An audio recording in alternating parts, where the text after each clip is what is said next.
கேள்விகள் பதில்கள் அப்படின்னு சுவாமிஜி கிட்ட நம்ம கேள்விகள் கேட்கலாம். அவர்கிட்ட என்ன கேட்கணுமோ அந்த கேள்விகள் மட்டும் கேளுங்க. சின்ன சின்ன விஷயங்கள், எனக்கு இந்த வழி இருக்கு அந்த வழி இருக்கு எல்லாம் கேட்காதீங்க. ஞானத்தை பத்தி ஏதாவது சந்தேகங்கள் இருந்தா அவங்கள கேளுங்க. So first Swamiji kundalini awareness பத்தி சொல்ல போறாரு. அதுக்கப்புறமா கேள்விகள் பதில்கள். हरि ओम हरि ओम हरि ओम। गम गणपतये नमः। ऐं सरस्वत्यै नमः। శ్రీ గురుభ్యో నమః। మహావతార్ ఫౌండేషన్ రంగస్వామి స్వామి గారు, లక్ష్మి గారు 3 రోజుల కార్యక్రమాన్ని అద్భుతంగా చేసుకుంటూ వస్తున్నారు. మొదటి దినం మన యొక్క తమో గుణం పోయింది అనుకోవాలా, రెండవ దినం మన రజోగుణం పోయింది అనుకోవాలా, మూడో దినం మనం సత్వగుణంలోకి ప్రవేశించాము అనుకోవాలి. ఈ రోజు రాత్రి గిరి ప్రదక్షిణ చేస్తాం. అప్పుడు శుద్ధ సత్వంలోకి ప్రవేశించినట్లు. మనలోని త్రిగుణాలను పోగొట్టేదానికి 3 రోజుల ఈ అఖండ యజ్ఞాన్ని రంగస్వామి దంపతులు ఈ మాత సునీతమ్మ సహకారంతో, పిఎంసి వాళ్ళ సహకారంతో అద్భుతంగా నిర్వర్తించుకొని వస్తున్నారు. అనేక మందిని మీకు పరిచయం చేశారు ఈ 3 రోజులలో. మాది నిజానికి కుండలిని యోగా. 84 లక్షల జీవరాశుల్లో కూడా ఈ కుండలిని శక్తి ఉంటుంది. కాకపోతే ఒక్క మానవుడికి మాత్రమే వెన్నెముక తిన్నగా ఉంటుంది. కాబట్టి ఆ కుండలిని శక్తి పైకి లేచే అవకాశం ఉంటుంది. మిగతా జంతువులకంతా ఆకాశానికి భూమికి మధ్య వెన్నుపూస ఉంటుంది. ఈ కారణం చేత జంతువులలో దాని ప్రచోదయం ఉండదు. దేవతలు కూడా మానవులుగా పుట్టాలని కోరుకునేది దీనికోసమే. ఈ కుండలిని యోగంలో ఆ కుండలిని శక్తి అనేది 3.5 చుట్లు చుట్టుకొని ఉంటుంది అంటారు. అది రహస్యమైన పరిభాష. நீங்க சொன்னமா இப்போ தமிழ்ல கொஞ்சம் கொஞ்சமா சொல்லுவேன், ஆனால் உங்களுக்கு நல்லா புரியும். சோ குண்டலினி யோகம் தான் நாங்க எல்லாம் செய்யறது. அதை பத்தி தெரிஞ்சுக்கலாம். நாம 84 லட்சம் கோடி ஜீவராசிகள்ல எல்லாத்துக்கும் அந்த குண்டலினி என்றது இருக்கும். ஆனா மனிதருக்கு மட்டும்தான் அது நீட்டா இருக்கும், மேல் நோக்கி இருக்கும். சோ அது மேல் நோக்கி பயணம் செய்யற வாய்ப்பு மனிதர்களுக்கு மட்டும்தான் இருக்கு. மத்த உயிரினங்கள்ல எல்லாமே அது படுத்திட்டு இருக்கும். சோ அதுக்கு ஊக்கப்படுத்துற வாய்ப்புன்றது இல்லை. ஆனா மனிதர்களுக்கு அது இருக்கு. அதனாலதான் தேவதர்கள் கூட மனிதர்களா பிறக்கணும் அப்படின்னு ஏன் விரும்புறாங்கன்னா, குண்டலினி இது மேல் நோக்கி நாம ஊக்க வைக்க முடியும் அதனால. ಸೊ ಸ್ವಾಮೀಜಿ ಅವರು ಹೇಳ್ತಾ ಇದ್ದಾರೆ, ನಮ್ಮ ವಿಧಾನ ಕುಂಡಲಿನಿ ವಿಧಾನ ಅಂತ ಹೇಳ್ತಾ ಇದ್ದಾರೆ. ಕುಂಡಲಿನಿ ಅನ್ನೋದು ತುಂಬಾ ಒಂದು ಅದ್ಭುತವಾದ ಶಕ್ತಿ ಅಡಗಿದೆ. ಸೊ ಮೂಲಾಧಾರದಲ್ಲಿ ಅದು ಪ್ರತ್ಯೇಕವಾಗಿ ಮನಸ್ಸಲ್ಲಿ, ಅಂದ್ರೆ ಒಂದು ಹ್ಯೂಮನ್ ಬೀಯಿಂಗ್ ಅಲ್ಲಿ ನಾವು ಸ್ಟ್ರೈಟ್ ಆಗಿರ್ತೀವಲ್ಲ, ಅಂದ್ರೆ ಕೆಳಗಡೆ ಇರತ್ತೆ, ಅದು ಮೇಲೆಗೆ ತಗೊಂಡು ಹೋಗಬೇಕಾಗತ್ತೆ. ಆದ್ರೆ ಎಲ್ಲಾ ಜಂತುಗಳು, ಎಲ್ಲಾ ಜಂತು ಜಾತಿಯಲ್ಲಿ ಏನಾಗುತ್ತೆ, ಆರಿಜೆಂಟಲ್ ಆಗಿರತ್ತೆ, ಈ ತರ ಅಡ್ಡವಾಗಿರತ್ತಲ್ಲ. ಸೊ ಅದು ಸುಲಭವಾಗಿ ಕೆಳಗಿಂದ ಮೇಲೆಗೆ ಬರಲ್ಲ. ಅದಕ್ಕೆಲ್ಲ ಆತ್ಮ ಸಾಕ್ಷಾತ್ಕಾರ ಒಂದು ಕಷ್ಟ ಆಗತ್ತೆ. ಅದಕ್ಕೆ ದೇವರು ಸಹ ಮನಸ್ಸಿನ ರೂಪೇನ ಭೂಮಿಗೆ ಬರಬೇಕಂತ ಇಷ್ಟಪಡ್ತಾರೆ. ಯಾಕಂದ್ರೆ ಅದು ಸುಲಭವಾಗಿ ಸ್ವಲ್ಪ ಮೇಲೆ ತಗೊಂಡು ಬರಕ್ಕೆ ಅವಕಾಶ ಇದೆ. ఆ కుండలిని శక్తి 3.5 చుట్లే ఎందుకు ఉంటుంది అంటే, మొదటి చుట్టు అనే ఫస్ట్ రౌండ్ శిలలు, ఖనిజాలు అనే జన్మలు మనం తీసుకుంటున్నాం. 84 లక్షలలో 20 లక్షల జన్మలు శిలలుగా, ఖనిజాలుగా మనం పుడుతున్నాం. శిలలకు ప్రాణం లేదనుకుంటాం, కానీ దాని చైతన్యము 0.000% ఉంటుంది. శిలలు కూడా పెరుగుతాయి. కాణిపాకం గణపతి సంవత్సరానికి ఒక్కసారి సెంటీమీటర్ పెరుగుతూ ఉన్నాడు. ఇంకొక చోట నంది, యాగంటి నంది పెరుగుతూ ఉంది. శిల పెరిగేది 100 ఏండ్లకు 1 మిల్లీమీటర్. మన జీవిత కాలంలో దాని పెరుగుదల చూడలేం. ஸோ మనము தமிழ ஓகே நாம அந்த 3 சுத்திட்டு இருக்கும் அந்த குண்டலினி. ஏன் அப்படின்னா இந்த 84 லட்சம் ஜீவராசிகள்ல நாம வந்து நம்மளோட ஜென்மங்கள்ல 20 லட்சம் ஜென்மம் நாம வந்து ஒரு கல்லாவோ ஒரு சிலையாவோ நாம பிறப்போம். சிலையில உயிர் இல்லை, சைத்தன்யம் இல்லை அப்படின்னு நாம நினைச்சுப்போம். ஆனா அதுல கூட சைத்தன்யம் இருக்கு. ஆனா அது வந்து 0.001% தான் இருக்கும். அதனால அதனோட வளர்ச்சி நம்மளால பார்க்க முடியாது. ஆனா நம்ம காணிப்பாக்கம் விநாயகரை பார்த்தீங்கன்னா 1 சென்டிமீட்டர் வந்து ஒரு வருஷத்துக்கு ஒரு வாட்டி வளர்ந்துட்டு இருக்காங்க. அதே போல யாகண்டில நந்தீஸ்வரர் கூட வளர்ந்துட்டு இருக்கு.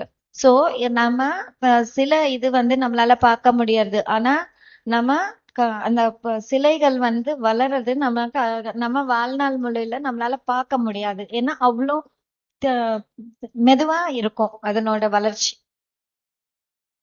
ಸೊ ನಾವು ಮೊದಲನೇ 84 ಲಕ್ಷ ಜನ್ಮಗಳಲ್ಲಿ 80 ಲಕ್ಷ ಜನ್ಮಗಳು ಈ ಖನಿಜ ರೂಪದಲ್ಲೇ ಆಗತ್ತೆ. ಓಕೆ, ಖನಿಜ ರೂಪದಲ್ಲಿನೂ ಚೈತನ್ಯ ಇದೆ, ಆದ್ರೆ ಅದು ಅತಿ ಸೂಕ್ಷ್ಮ ರೂಪದಲ್ಲಿರತ್ತೆ. ಅಲ್ಲಿ ಚೈತನ್ಯ ಇದೆ. ಒಂಥರ ಕಲ್ಲು ಸಹ ಬೆಳೀತಾ ಇರ್ತದೆ. ಉದಾಹರಣೆಗೆ ಯಾಗಂಟಿ ನಂದಿ ಮತ್ತೆ ಕಾಣಿಪಾಕಂ ನಂದಿ ಅವೆಲ್ಲ ಸ್ವಲ್ಪ ಇನ್ಕ್ರೀಸ್ ಆಗ್ತಾ ಇರ್ತದೆ. ಅಂದ್ರೆ ಒಂದು 100 ವರ್ಷಕ್ಕೆ ಸ್ವಲ್ಪ ಇಂಪ್ರೂವ್ ಆಗ್ಬೋದು ಆ ರೀತಿಯಲ್ಲಿ. ಬಟ್ ಅದರಲ್ಲಿ ವೃದ್ಧಿ ಇದೆ, ಆಯ್ತಾ. ಆದ್ರೆ ಅತಿ ಸೂಕ್ಷ್ಮವಾಗಿ 0.0001% ಆ ಪರ್ಸೆಂಟೇಜ್ ಅಲ್ಲಿ ಅಲ್ಲಿನೂ ಸಹ ವೃದ್ಧಿ ಇದೆ ಅಂತ ಹೇಳ್ತಾರೆ. రెండవ రౌండ్ పాదపాలు అనబడే చెట్లు. చెట్లలో చైతన్యం ఉంది, ప్రాణం ఉంది అన్న సంగతి మనకందరికీ తెలుసు. ఆ చెట్ల జన్మలు కూడా 20 లక్షల జన్మలు. ஸோ முதல் சுற்று கல்லு சிலை அப்படின்னா, இரண்டாவது சுற்று வந்து மரங்கள், கொடிகள், செடிகள். ஸோ அதுல உயிர் தன்மை இருக்கு, சைத்தன்யம் இருக்கு, நம்ம கண்கூடியா பார்க்க முடியும். அது அந்த இதுல கூட நம்ம 20 லட்சம் ஜென்மங்கள் நாம எடுத்துட்டு இருப்போம். ಸೊ ವೃಕ್ಷ ಜಾತಿಯಲ್ಲಿನೂ ಸಹ ಚೈತನ್ಯ ಇದೆ ಅಂತ ನಮ್ಗೆಲ್ಲ ಪರಿಚಯ ಇದೆ. ಸೊ ಸರ್ ಜಗದೀಶ್ ಚಂದ್ರ ಬೋಸ್ ಅಂತ ಸೈಂಟಿಸ್ಟ್ ಪ್ರೂವ್ ಮಾಡಿದ್ರಲ್ಲ, ವೃಕ್ಷ ಜಾತಿ ಸಸ್ಯಗಳು ಸಹ ಅದ್ರ ಜೊತೆಗೆ ನಾವು ಕಮ್ಯುನಿಕೇಟ್ ಮಾಡಬಹುದು, ಅದರಲ್ಲಿ ಚೈತನ್ಯ ಅಡಗಿದೆ ಅಂತ ಹೇಳಿದ್ದಾರೆ. మూడవ రౌండ్ పశు పక్షాదులు, నీళ్ళలో ఉండే చేపలు. ఈ 3 రౌండ్లు అయిపోయినాక మానవులుగా మనం వచ్చాం. పూర్ణ మానవులం కాలేదు, మానవులుగానే ఉన్నాం కానీ మాధవులం కాలేదు. ఆ మాధవులం అయ్యేదానికి చేసే సాధన కుండలిని సాధన. ஸோ மூன்றாவது சுற்று என்னன்னா விலங்குகள், பறவைகள் அப்படின்னு சொல்லலாம். ஸோ நீரில் இருக்கிற உயிரினங்கள், விலங்குகள், அது எல்லாமே மூன்றாவது சுற்றுல நம்ம இருப்போம். ஸோ 4வது வந்து மாணவர்கள், நம்ம முழுமை அடையல, நாம வந்து தெய்வமா இன்னும் மாறல. அதனாலதான் 3 சுத்து அப்படின்னு சொல்றது. தெய்வமா மாறுறதுக்காக தான் நாம வந்து பிறந்திருக்கோம், பயிற்சி செஞ்சுட்டு இருக்கிறோம். குண்டலினி யோகத்தை நாம பயிற்சி செய்யணும்.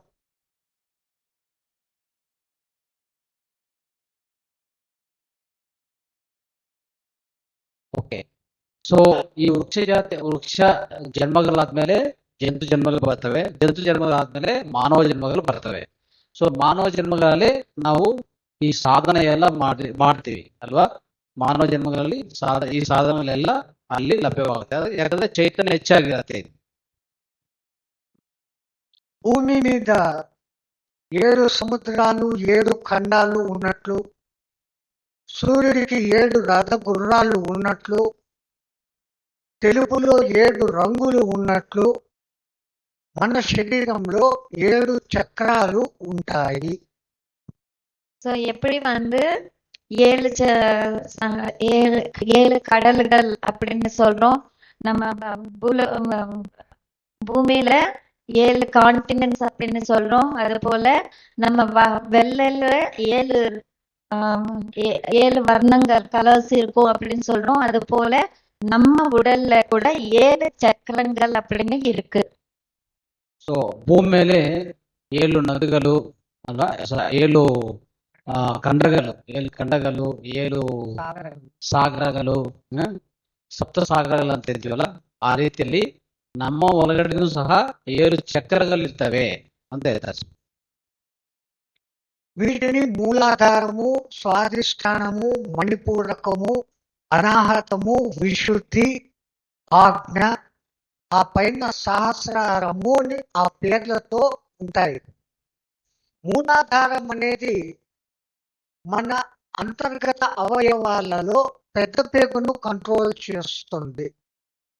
ஸோ மூலாதாரம் என்றது வந்து நம்ம உள் உறுப்பினர்கள், நம்ம பெரிய குடலை வந்து அது சரி செய்யும், ಕಂಟ್ರೋಲ್ செய்யும். 7 ಚಕ್ರಗಳು ಮೂಲಾಧಾರ, ಸ್ವಾಧಿಷ್ಠಾನ, ಮಣಿಪೂರಕ, ಮತ್ತೆ ಅನಾಹತ, ಅದೇ ರೀತಿಯಲ್ಲಿ ವಿಶುದ್ಧ, ಆಜ್ಞ, ಸಹಸ್ರ, ಈ ಚಕ್ರಗಳಿರ್ತವೆ.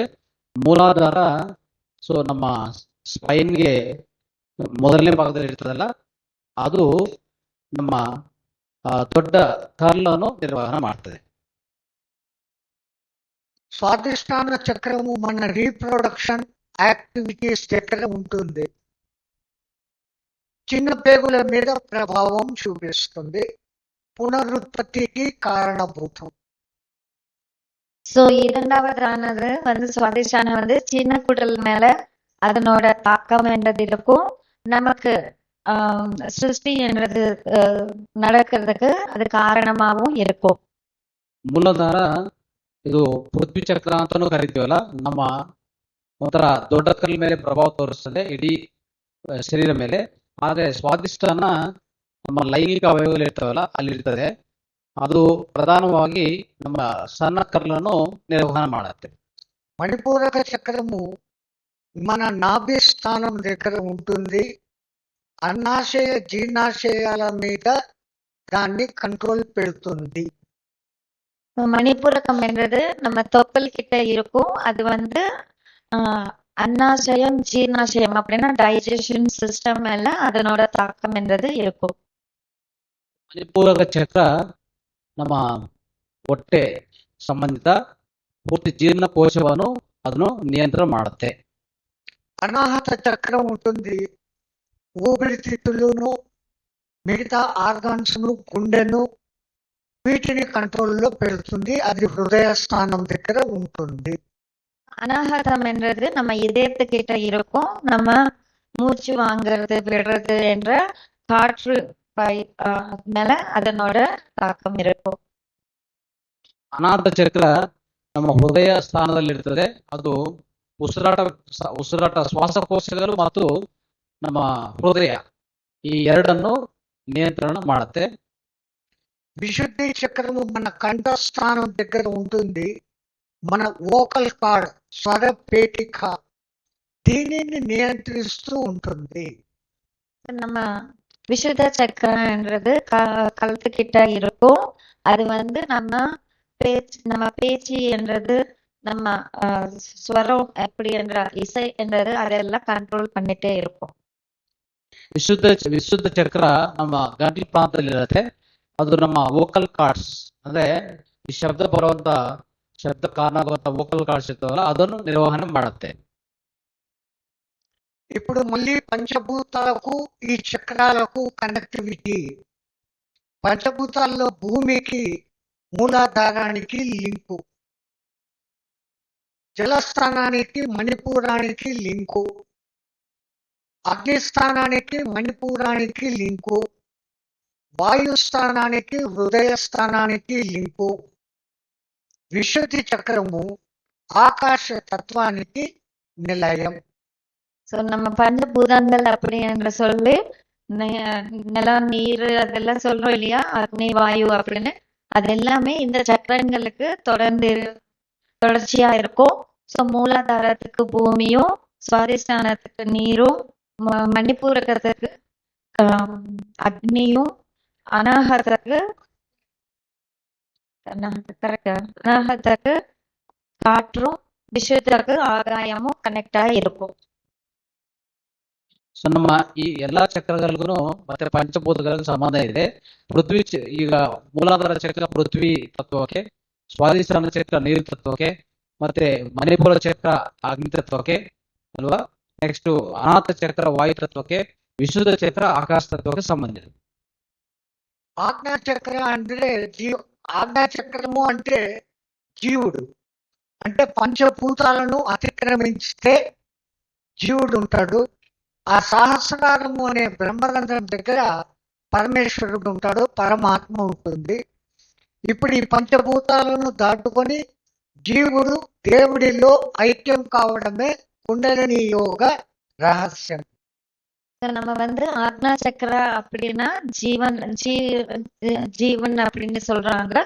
சோ அது நாம இந்த பஞ்சபூதங்களும் தாண்டின நிலையில மட்டும்தான் நாம ஒரு ஜீவனை நம்ம வாழ முடியும். சஹஸ்ரார கிட்ட தெய்வீக நிலை அப்படின்னு சொல்லுவோம். சோ இந்த ஜீவன் நம்ம தெய்வமா மாறணும்னா அது அந்த பயணம் தான் குண்டலினி யோகம் அப்படின்னு சொல்றது. ಈಗ ಈ ಪಂಚಭೂತಗಳಂದ್ರೆ ಮೊದಲನೇ 5 ಚಕ್ರಗಳು, ಕೆಳಗಡೆಯಿಂದ ಇಲ್ಲಿವರೆಗೂ ಇರುವಂತ 5 ಚಕ್ರಗಳು. ಇದು ದಾಟಿದ ಮೇಲೆ ನೆಕ್ಸ್ಟ್ ಬರೋದೇ ಆಜ್ಞಾ ಚಕ್ರ. ಇಲ್ಲಿ ಜೀವರು ಅಂತ ಹೇಳ್ತೀವಲ್ಲ, ಸೊ ಇಲ್ಲಿ ಉಪಸ್ಥಿತವಾಗಿರ್ತದೆ. ಮತ್ತೆ ಮೇಲೆ ಹೋಗುವಾಗ ಇಲ್ಲಿ ಪರಮಾತ್ಮ ಉಪಸ್ಥಿತಿ ಇರ್ತದೆ. ಸೊ ಇದರಿಂದ ಇಲ್ಲಿಂದ ಇಲ್ಲಿಗೆ ಹೋಗಿ ನಾವು ಸೇರ್ಕೊಂಡೋದ್ರೆ ಅದೇ ಈ ಕುಂಡಲಿನಿ ಯೋಗ, ಮತ್ತೆ ಅದೇ ನಾವು ఆత్మ సాక్షాత్కారం అంతా హెల్త్. కుండలిని యోగం సులభంగా అర్థం చేయాలంటే శివ కుటుంబంకి కుండలినికి లింక్ ఉంది. కుండలిని అనే శక్తి అమ్మవారు, మూలాధారం దగ్గర గణపతి ఉంటాడు. అమ్మవారు పార్వతీదేవి గణపతిని తయారు చేసుకునింది కాబట్టి ఎక్కువ వాళ్ళిద్దరి మధ్య లింక్ ఉంటుంది. మూలాధారం దగ్గర గణపతి అధిష్టానంగా ఉంటాడు. అక్కనే అమ్మవారు కుండలిని శక్తి రూపంలో, సత్వ రూపంలో ఉంటుంది. సహస్రారంలో శివ పరమాత్మ ఉంటాడు. ఈ 7 పరమాత్మ కింద 6 చక్రాలు ఉన్నాయి. ఈ 6 చక్రాలు సుబ్రహ్మణ్య స్వామి 6 తలలకు సంకేతం. குண்டலினி யோகத்துக்கும் சிவபெருமான் அவங்க குடும்பத்துக்கும் தொடர்பு உண்டு. குண்டலினி என்றது அம்மன், பார்வதி அம்மன். பார்வதி அம்மன் என்ன செஞ்சிருக்காங்க, விநாயகரை தயாரிச்சுக்கிட்டாங்க அவங்களே. சோ விநாயகர் மூலாதார ஸ்தானத்துல இருப்பாரு. சிவன் பெருமாள் சஹஸ்ராரத்துல இருப்பாரு. நடுவுல இருக்கிற 6 சக்கரங்கள் சுப்பிரமணிய சுவாமி 6 தலைகளுக்கு நிலையா இருக்கும். ಸೊ ಇಲ್ಲಿ ಮೂಲಾಧಾರದಲ್ಲಿ ಆ ಶಕ್ತಿ ಅಂದ್ರೆ ಅಮ್ಮ ಶಕ್ತಿ ಅಲ್ಲಿರ್ತದೆ, ಅಡಗಿರ್ತದೆ. ಅಲ್ಲಿ ಗಣಪತಿ ಅಂದ್ರೆ ಮೂಲಾಧಾರಕ್ಕೆ ಪ್ರತೀಕ ಗಣಪತಿ ಅಲ್ಲಿರುವಂಥದ್ದು. ಮೇಲೆ ತಲೆ ಮೇಲೆ ಭಾಗ ಅಂದ್ರೆ ಸಹಸ್ರಾರದಲ್ಲಿ ಶಿವನ ಶಕ್ತಿ ಅಲ್ವಾ, ಶಿವನ ಶಕ್ತಿ. ಕೆಳಗಡೆ ಇರುವಂತ 6 ಚಕ್ರಗಳು ಸುಬ್ರಹ್ಮಣ್ಯ ಸ್ವಾಮಿ ಇದೆಲ್ಲ, ಅವರ ತಲೆಗಳು 6 ತಲೆಗಳಿದೆಲ್ಲ ಅದಕ್ಕೂ ప్రతీక. ఇంతకు ముందు ప్రోగ్రామ్ లో డాక్టర్ మేడం చెప్పిన కుంభక స్థితి, కుండలిని యోగంలో పూరకము అంటే గాలి తీసుకోవడం, బంధించి కొంచెం సేపు పెట్టడాన్ని కుంభకం అంటాము. గాలిని వదిలేసేదాన్ని రేచకము అంటాము. పూరక, కుంభక, రేచకాలు ఆమె చెప్పిన నిష్పత్తే 1:4:2. ఒక్క ఓంకారం చెప్తూ గాలి తీసుకుంటే 4 ఓంకారాలు చెప్పేంత వరకు గాలిని బంధించాలి. 2 ఓంకారాలు చెప్పేంత లోపల గాలిని వదిలివేయాలి. ఇట్లా ఈ నెంబరింగ్ పెంచుకుంటూ కుంభక స్థాయిని ఎక్కువసేపు చేయగలగాలి. సో ఈ యోగంలో ఏంటంటే మనము ఈ కుంభక రేచక అని పూరక అని చెప్తూ ఉంటాము యోగంలో. தமிழ்లో சொல்லணும், நான் தெலுங்குలో சொல்லிட்டேன், நீங்க தமிழ்లో சொல்லணும். ஓகே. ஸோ யோகத்துல என்ன சொல்லுவாங்கன்னா பூரகம் கும்பகம் ரேச்சகம் அப்படின்னு சொல்றாங்க. இதுக்கு முன்ன அந்த யோகா மேடம் சொன்னாங்க இல்லையா, ஒரு கவுண்ட் வந்து உள்ள இழுக்கணும், 4 கவுண்ட் பிடிச்சு வச்சுக்கணும், 2 கவுண்ட் விடணும் அப்படின்னு கரெக்டா தான் சொல்லியிருக்காங்க. ஓம் அப்படின்னு ஒரு வாட்டி சொல்ற வரைக்கும் நாம மூச்சை வந்து இழுக்கணும். ஓம் அப்படின்னு 4 வாட்டி சொல்ற வரைக்கும் பிடிச்சிக்கணும். ஓம் அப்படின்னு திருப்பி 2 வாட்டி சொல்ற வரைக்கும் சொல்றதுக்குள்ள விடணும். சோ இத வந்து அந்த கும்பகம் அப்படின்னு பிடிச்சு வச்சிருக்கோம் பாருங்க, அது எண்ணிக்கை வந்து அதிகமாயிட்டே இருக்கணும். அது குண்டலினி யோகமா மாறும். ಈಗ ಇದಕ್ಕೆ ಮುಂಚೆ ನ್ಯಾಚುರೋಪತಿ ಡಾಕ್ಟರ್ ಷಣ್ಮುಗ ಪ್ರಿಯ ಅವರು ಹೇಳ್ಕೊಟ್ರಲ್ಲ ಕುಂಭಕ ಅಂತ, ಅಂದ್ರೆ 1 ಕೌಂಟು ಒಳಗಡೆ ತಗೊಂಡೋದು ಆಯ್ತಾ, 4 ಕೌಂಟು ಕುಂಭಕ ಮಾಡೋದು, 2 ಕೌಂಟು ಆಚೆ ಕಡೆ ಬಿಡೋದು. ಸ್ವಾಮೀಜಿ ಏನ್ ಹೇಳ್ತಾರೆ ಅಂದ್ರೆ 1 ಕೌಂಟ್ ತಗೊಂಡು 1 ಕೌಂಟ್ ಅಲ್ಲಿ ಓಂ ಅಂತ 1 ಕೌಂಟ್ ಮಾಡ್ಕೊಳ್ಳೋದು, 4 ಕೌಂಟ್ ಓಂ ಅಂತ ಮಾಡುವಾಗ ಕುಂಭಕ ಮಾಡೋದು ಅಂದ್ರೆ ಬಂಧಿಸೋದು. ಸೊ 2 ಕೌಂಟು ಆಚೆ ಕಡೆ ಉಚ್ಛ್ವಾಸ ಬಿಡೋದು, ಅದ್ರಲ್ಲಿ ಅಲ್ಲಿಯೂ ಸಹ 2 ಸರಿ ಓಂ ಅಂತ ಇರೋದು. ಈ ರೀತಿ ಮಾಡಿದ್ರೆ ಏನಾಗತ್ತೆ ಅಂದ್ರೆ ಸೊ ಖಂಡಿತ ಅದು ಮಾಡುವಾಗ ಸೊ ಅದ್ಭುತವಾದ ರೀತಿಯಲ್ಲಿ ನಾವು ಈಗಾಗಲೇ ಹೇಳ್ಕೊಂಡಿದ್ದ ಕುಂಡಲಿ ಯೋಗ ಅಂದ್ರೆ ಕುಂಡಲಿ ಯೋಗ, ಆ ಕುಂಡಲಿನ ಜಾಗೃತಕ ಮಾಡೋದು ಅದು ಸುಲಭವಾಗತ್ತೆ. ಆ ರೀತಿಯಲ್ಲಿ ಮಾಡ್ಬೇಕು ಅಂತ. ఇలా కుంభక స్థాయిని 2-3 ఏళ్ళు సాధన చేసి ఎక్కువసేపు కుంభించగలిగిన స్థితికి వచ్చిన తరువాత 3 బంధాలు ఉంటాయి. మూల బంధము, ఉడ్డియాన బంధము, జాలంధర బంధము అంటారు. நான் தமிழ்ல சொல்ல வேண்டுமா? இப்போ கொஞ்ச நேரம் நம்ம ஒட்ட உள்ள காத்து நிப்பாட்டி எப்படி வச்சுக்கொண்டு சாதனை நிறைய பண்ணி விட்டா இருப்பாடு. மூலபந்தம்ன்றது ஒண்ணு போடணும். மூலபந்தம், உடியான பந்தம், ಜಾಲಾಂತರ ಬಂಧವನ್றது 3 ಬಂಧನಂ போட வேண்டியது ஆகும். ಸೊ ಈ ಕುಂಭಕ ಅನ್ನೋದು ಜಾಸ್ತಿ ಮಾಡ್ತಾ ಇದ್ರೆ ನಮ್ಗೆ ನಮ್ಮ ದೇಹದಲ್ಲಿ 3 ಬಂಧಗಳಿದೆ, ಮೂಲ ಬಂಧ, ಉದ್ಯಾನ ಬಂಧ, ಜಲಾಂಧ್ರ ಬಂಧ ಅಂತ. ಆ 3 ಬಂಧಗಳು ಸಹ ಸೊ ನಾವು ಅದನ್ನು యాక్టివేట్ ಮಾಡ್ಕೋಬಹುದು. అట్లా బంధించినప్పుడు పీల్చిన గాలి ఇడా పింగళ నాడుల్లో పోలేక సుషుమ్నా నాడిలోకి ప్రవేశిస్తుంది. அந்த மாதிரி நாம பந்திக்கும் போது 3 நிலையில நம்ம பந்திக்கணும்னு சொல்லியிருக்காங்க. அதை நம்ம 2-3 வருஷம் பிராக்டிஸ் பண்ணா அது முடியும். சோ அந்த மாதிரி பந்திக்கும் போது இந்த சுஷும்னா நாடில பிரவேசம் பண்ணிடும். அந்த நாடிகள்ல போக முடியாம இருக்கும் போது சுஷ்மால போகும். இடா பிங்களால போக முடியாது காட்டு, அப்போ என்ன பண்ணும், ಸುಷ್ಮಾಲ போகும். ಅದು நடக்கணும். ಸೊ ಈ ರೀತಿಯಲ್ಲಿ ನಾವು ಈ ಶ್ವಾಸ ತಗೊಂಡು ಬಂಧನ ಮಾಡ್ತೀವಲ್ಲ, ಸೊ ಹೋಲ್ಡ್ ಮಾಡ್ತೀವಿ, ಕುಂಭಕ ಮಾಡ್ತೀವಿ. ಅದು ಜಾಸ್ತಿ ಮಾಡ್ತಾ ಹೋದ್ರೆ ಏನಾಗತ್ತೆ, ನಿಧಾನವಾಗಿ ಅದು ಇಡ ಪಿಂಗಲ 2 ಬಿಟ್ಬಿಟ್ಟು ಸುಷುಮ್ನ ನಾಡಿಯಲ್ಲಿ ಪ್ರವೇಶ ಮಾಡತ್ತೆ, ಸುಷುಮ್ನ ನಾಡಿಯಲ್ಲಿ ಪ್ರವಾಹ ಆಗತ್ತೆ ಅಂತ ಹೇಳ್ತಾರೆ. இந்த சுஷும்னா நாடி మూలాధారಕ್ಕೆ ఈ సుషుమ్నా నాడి అనేది మూలాధారానికి సహస్రారంలో ఉన్న బ్రహ్మరంధ్రానికి కనెక్ట్ కలిగి ఉంటుంది. சோ சுஷ்மா நாடி என்பது டைரக்டா மூலாதாரத்திலிருந்து சஹஸ்ராரால இருக்கிற பிரம்மரந்திரத்துக்கு டைரக்டா கனெக்ட் ஆயிருக்கும். ಈ 3 ನಾಡಿಗಳು ಇಡ, ಪಿಂಗಲ, ಸುಷುಮ್ನ. ಎಡನಾಡಿ ಮೂಲಧಾರದಿಂದ ಸ್ಟಾರ್ಟ್ ಆಗತ್ತೆ, ಪಿಂಗಲ ನಾಡಿ ಅಲ್ಲೇ ಸ್ಟಾರ್ಟ್ ಆಗತ್ತೆ, ಸುಷುಮ್ನ ಅಲ್ಲೇ ಸ್ಟಾರ್ಟ್ ಆಗುತ್ತೆ. ಅದೇ ಒಂದು ಸೆಂಟ್ರಲ್ ಹೋಗ್ತದೆ, ಇನ್ನೊಂದು ಈ ತರ, ಇನ್ನೊಂದು ಈ ಕಡೆಯಿಂದ ಒಂಥರ ಹಾವು ಹೋಗ್ತದಲ್ಲ, ಹಾವು. ಮತ್ತೆ ಇಲ್ಲಿಂದ ರೈಟ್ ಇಂದ ಈ ತರ ನೋಡಿದ್ರೆ ಈ ತರ ಇರ್ತದೆ. ಅವಾಗ ಸೆಂಟ್ರಲ್ ಹೋಗೋದ್ರೆ ಸುಷುಮ್ನ ನಾಡಿ. ನಮ್ಮ ಈ ಬೆನ್ನುಮೂಲೆ ಇದೆಲ್ಲ, ಬೆನ್ನುಮೂಲಲ್ಲಿ ಸೆಂಟರ್ ಆಗಿರ್ತದೆ ನೋಡಿ, ಸ್ಪೈನಲ್ ಕಾರ್ಡ್, ಅದು ಸುಷುಮ್ನ ನಾಡಿ. ಅದು ಕೆಳಗೆ ಮೂಲಾಧಾರದಿಂದ ಸ್ಟಾರ್ಟ್ ಆಗಿ ಈ ಆಜ್ಞಾ ಚಕ್ರದಿಂದ ಇಲ್ಲಿ ತಲುಪಿಸ್ತದೆ. ಆದ್ರೆ ಈ ಮೂರು ನಾಡಿಗಳು ಇಲ್ಲಿ ಸ್ಟಾಪ್ ಆಗ್ತವೆ. ಇದು ಸಂಗಮ. ಇಲ್ಲಿಂದ ಓನ್ಲಿ ಸುಷುಮ್ನ ನಾಡಿ ಮೇಲೆ ಹೋಗೋದು. ಇಲ್ಲಿ ಮಾತ್ರ 3 ಇಲ್ಲಿ ಬಂದು ಸ್ಟಾಪ್ ಆಗ್ತವೆ. ಆ ರೀತಿಯಲ್ಲಿ ಸುಷುಮ್ನೆಯಿಂದ ಮೂಲಾಧಾರಕ್ಕೆ ಈ ಸಹಸ್ರಾರದಿಂದ ಮೂಲಾಧಾರಕ್ಕೆ సుషుమ్న నాడి కనెక్ట్ ఆగింది.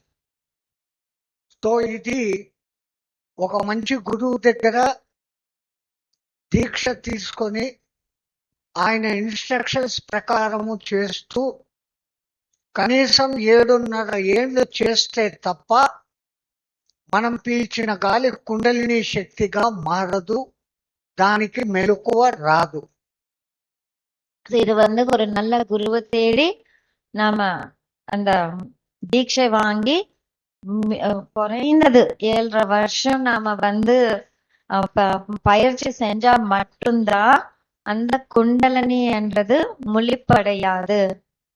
ಸೊ ಇದು ಈ ವಿದ್ಯೆ ಏನಂದ್ರೆ ಕುಂಡಲಿನಿ ಯೋಗ 7 ವರ್ಷ ಕಾಲ ಇದನ್ನು ಒಂದು ಶಿಸ್ತುವಾಗಿ ಒಂದು ಗುರು ಆಧ್ವರ್ಯದಲ್ಲಿ ಇದನ್ನು ಪ್ರಾಕ್ಟೀಸ್ ಮಾಡಿದ್ರೆ ನಾವು ತಗೊಂಡಿರುವಂತ ಪ್ರತಿ ಶ್ವಾಸ ಈ ಕುಂಡಲಿನಿಯಾಗಿ ಅದು పరివర్తనಗೊಳಿಸುತ್ತದೆ. అలా ఈ కుండలిని పైకి వెళ్ళిపోకుండా ఏ చక్రం దగ్గర ఆపాలో, ఎక్కడ ఏ స్థితిలో బ్రహ్మరంధ్రం దగ్గర నిలిపాలా, ఇదంతా గురువు దగ్గర నేర్చుకొని చేయాల్సిన సాధన.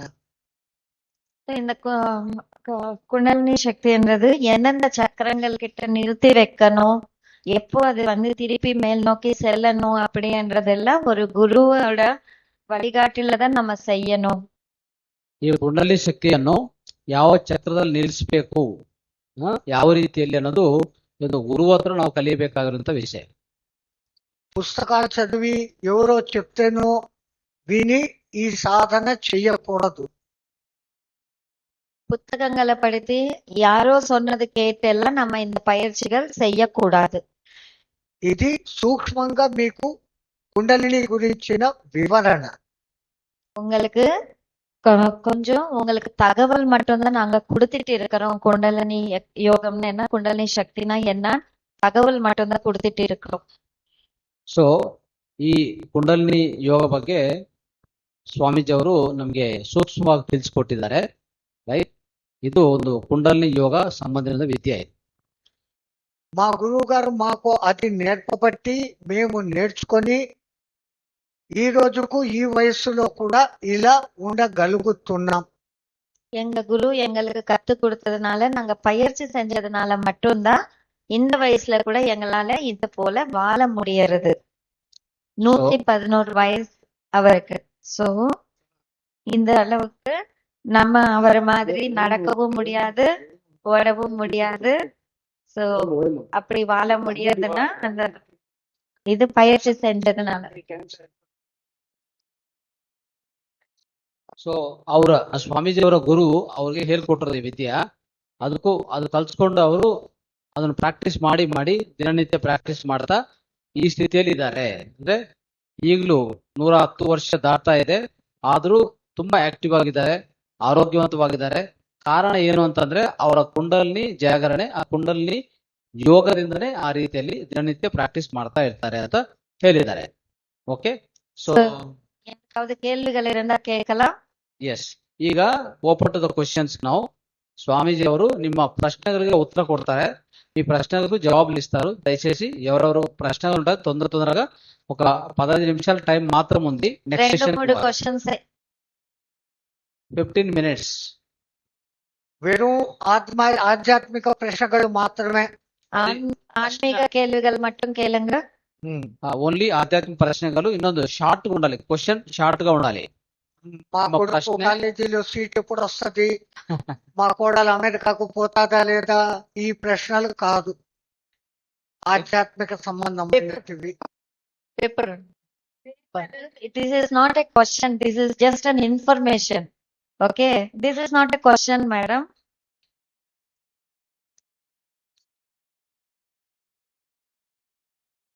Namasmarana, japa, dhyana on different points. I won't feel comfortable in one method, but mind is comfortable in oneness. Don't mix up method. cannot able to understand what Yes. you hear.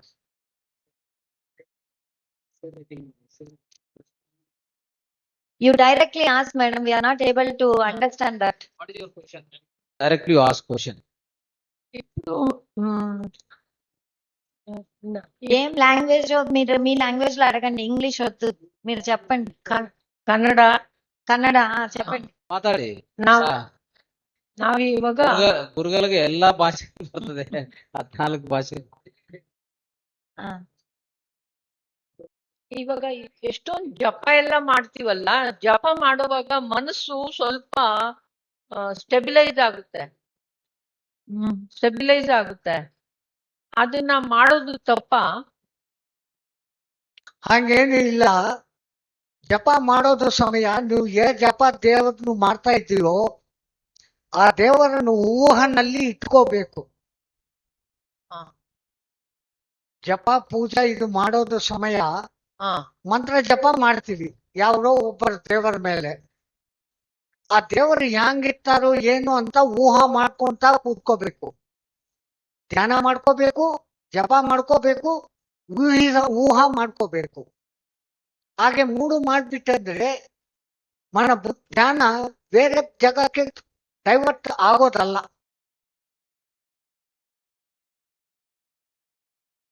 ಊಹೆ ಮಾಡ್ಕೊಳ್ಳಕ್ಕೆ ಕೆಲವು ಜಪಗಳಿಗೆ ಅರ್ಥನೇ ಇರಲ್ಲ,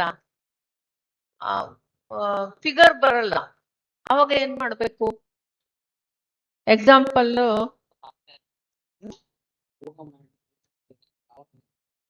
ಇಲ್ಲಿ ನಿಮ್ಮ ಕಣ್ಮುನ್ನಾಡಿ ಒಂದು ಚಿತ್ರ, ದೇವರದ್ದು ಚಿತ್ರ, ಅದಿಟ್ಕೊಂಡು ಅದೇ ನೋಡ್ಕೊಂತ ಇರ್ಬೇಕು.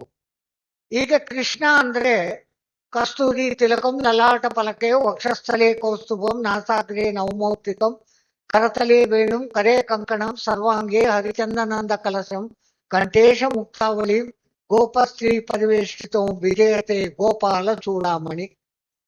ಇದು ನಾವು ಹೇಳ್ತಾ ಇದ್ದೀವಿ, ನೋಡ್ತಾ ಇರೋದು ಆ ವಿಗ್ರಹನೇ. ಹಾಗೆ ಮನಸ್ಸು ನಿನ್ನಿಸ್ಬಿಡ್ತದೆ. ಮನೋ ನಿಗ್ರಹವಾಗಿ ನಾವು ಮಾಡೋದು ಪೂಜಾ ಪ್ರಾರ್ಥನಾ. ಅಂದ್ರೆ ವಿಗ್ರಹ ಮನೋ ನಿಗ್ರಹಕ್ಕೆ ಕಾರಣವಾಗುತ್ತದೆ. ವಿಗ್ರಹ ಇಲ್ಲ ಅಂದ್ರೆ ಒಂದು ಫೋಟೋ, ಅದು ನೋಡ್ಕೊಂತ ಅವರ ಬಗ್ಗಿದು ಸ್ತೋತ್ರ ಯಾವುದೋ ಒಂದು ಮಾಡಿಬಿಟ್ಟಂದ್ರೆ ಮನಸ್ಸು ಚಂಚಲ ಆಗೋದಕ್ಕೂ ಅವಕಾಶ ಅಲ್ಲ. ಆ ದೇವರ ಕರುಣ ನಮಗೂ ಸಿಗುತ್ತಿರ್ತದೆ. ಈಗ ನೆಕ್ಸ್ಟ್ ಕ್ವಶನ್ ಬೇರೆ. Yes sir. Pass it. Sadananda గురుజీకి నామస్మాంజలి. స్వామి, సాధన చేసేటప్పుడు పూరక, కుంభక, శూన్యక, రేచక ఇవి సాధన చేస్తున్నప్పుడు దాని యొక్క 1:2:3 1:4:2 ఇది సాధన చేస్తూ చేస్తూ పెంచుకోవడం ఎలా?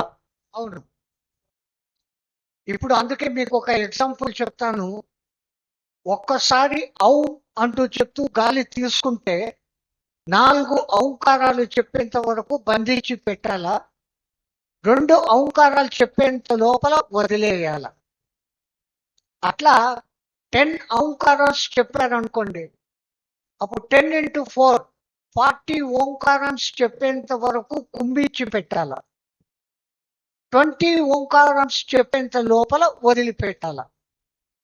అక్కడ ఏం జరుగుతుంది మ్యాజిక్ అంటే 10 ఓంకారాలు చెప్పుకుంటూ గాలి తీసుకున్నారు, 40 ఓంకారాలు లోపల అనుకున్నారు. 10 + 40 50, విడిచిందెంత 20. 30 ఓంకార్ మన లోపల డిపిక్ట్ అయిపోతుంది. మన బ్రెయిన్ లో 10,000 కోట్ల న్యూరాన్స్ ఉంటాయి. ఈ విధంగా కుంభకంలో ఔంకారం అంటూ ఉంటే ఆ ఒక్కొక్క న్యూరాను యాక్టివేట్ అవుతుంది. సో நான் சுவாமி, தமிழ்ல சொல்றேன். నేను సాధన చేసేటప్పుడు ఓంకారం చేస్తున్నా, నేను చేస్తున్నది కరెక్టో కాదో కరెక్ట్ చేయడానికి మీలాంటి స్వామిలు మాకు మార్గదర్శనం చేయాలి. ఒకసారి నేను చేసి వినిపిస్తా, అది కరెక్టో కాదో మీరు చెప్పండి. ఇప్పుడు ఇది ఎగ్జాంపుల్ కోసం 142 అన్నామే కానీ నిజానికి ఓం అని ఒకసారి లెక్క పెట్టి గాలి తీసుకోలేము. లోపల చెప్పుకోవచ్చు 4 ఓంకారాలు, 2 ఓంకారాలు చెప్పే లోపలనే వదలాలా అనేది లేదు. అక్కడ మీనింగ్ ఏంటంటే సహజంగా ఒక్కసారి గాలి తీసుకున్నారు, బంధించగలిగినంత సేపు బంధించారు. మన కెపాసిటీ ఎంతవరకు అంత. ఈ కెపాసిటీ సాధన చెయ్యంగా పెరుగుతూ పోతుంది, ఒక్క రోజుతో కాదు ఇది. నేను ఆల్రెడీ సాధన చేస్తున్నా స్వామి, ప్రతిరోజు 21 టైమ్స్ చేస్తున్నా. దానికి 15 నుంచి 20 నిమిషాల దాకా టైం పడుతుంది 21 టైమ్స్ కి. అది నేను చేస్తున్నా వెళ్ళే దారి కరెక్టేనా ఒకసారి మీరు విని చెప్తారేమో అని నా ఆశ. పర్సనల్ గా అయితే ఇది అవుతుంది. ఇప్పుడు దీని తర్వాత మాది ఒక ఇంటర్వ్యూ ఉంది, ఓకే అది అయినాక మీతో మాట్లాడి నేను చెప్తాను. ஓகே ஸ்வாமி, தன்யவாதம். ஓகே, அவர் கேட்ட கேள்வி என்னன்னா, நம்ம அதிகப்படுத்தணும் கும்பகம் அப்படின்னு சொல்லியிருக்காங்க இல்லையா, அது எப்படி செய்யணும்னு கேட்டிருக்காங்க. சுவாமிஜி அழகா பதில் சொல்லியிருக்காங்க. இப்போ நம்ம 1, 4, 2 சொல்லியிருக்கோம் இல்லையா.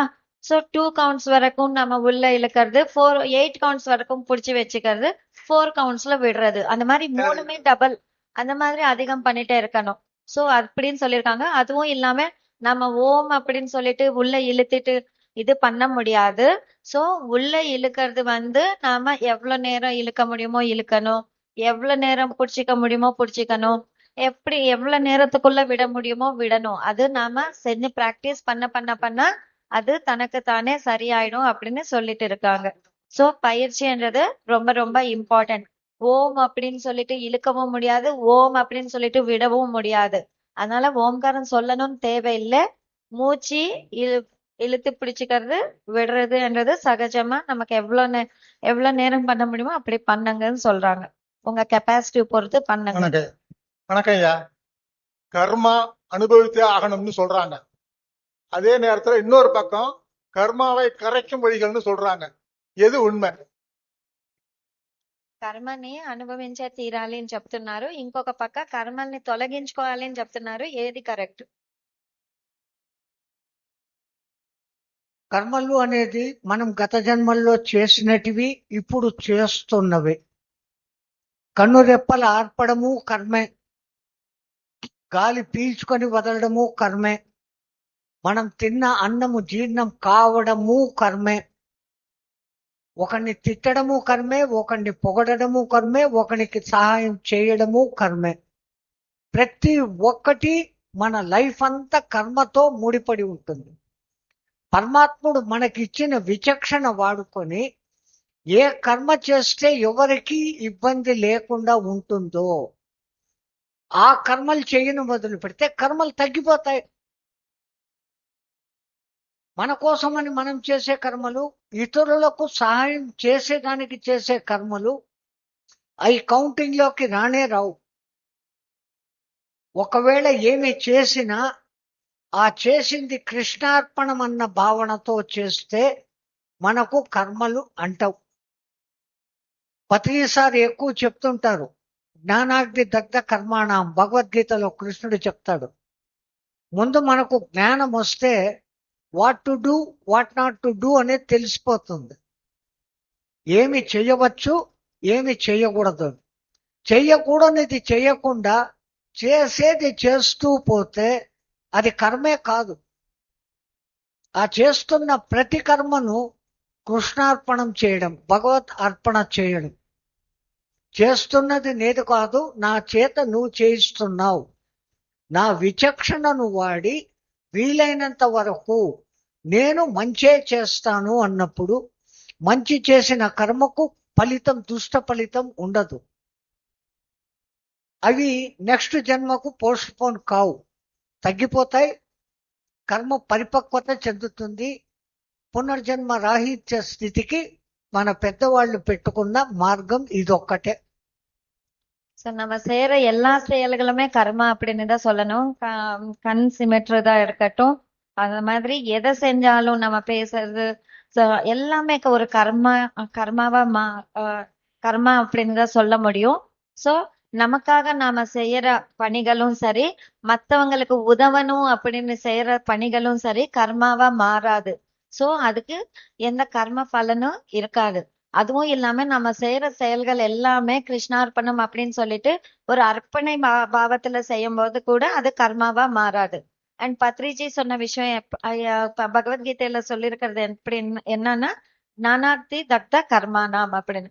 சோ அந்த ஞானத்தினால கர்மங்களை எரிச்சிக்கலாம் அப்படின்னு. சோ இதெல்லாம் செய்யும் போது நம்ம ஞானம் எதை செய்யணும் எதை செய்யக்கூடாது அப்படின்னு தெரிஞ்சுட்டு நம்ம செயல்படும் போது செய்யக்கூடாத விஷயங்கள் செய்யாம செய்ய வேண்டிய விஷயங்கள் நம்ம செஞ்சுட்டே இருக்கும்போது நம்ம கர்மாக்கள் எல்லாம் குறைஞ்சிடும். நம்ம அடுத்த ஜென்மத்துக்கு அது கொண்டு போக மாட்டோம் அப்படின்னு சொல்றாரு. Thank you sir. అన్నిటికన్నా సులభం బీ గుడ్ డూ గుడ్. కర్మలేంటి జన్మలేంటి ఈ ఆలోచన వద్దు. గతం గురించి ఆలోచిస్తూ రేపటి గురించి ఆలోచిస్తూ ఈ దినాన్ని పాడు చేసుకోకుండా ఈ జన్మను సార్థకత చేసుకోవడం. మనకు చేతనైతే 10 మందికి సాయం చేయడం, చేత కాలేదు గమ్మని ఉండడం. నువ్వు పెట్టలేకపోతే పోతివి, పెట్టేవాణి ఇల్లన్నా చూపించడం, సత్సంగాలలో పాల్గొనడం, ఇట్లాంటి మహత్తర కార్యాలు జరుగుతూ ఉంటే మన వంతుగా మనము ఏదో ఒక సహాయం చేయడం. అది శారీరకంగా కావచ్చు, ఆర్థికంగా కావచ్చు, తెలివితేటలుండి మాటలు చెప్పగలిగితే 4 మాటలు చెప్పడం కావచ్చు. సర్వే జనా సుఖినో భవంతు, లోకా సమస్త సుఖినో భవంతు. స్వస్తి. Thank you sir.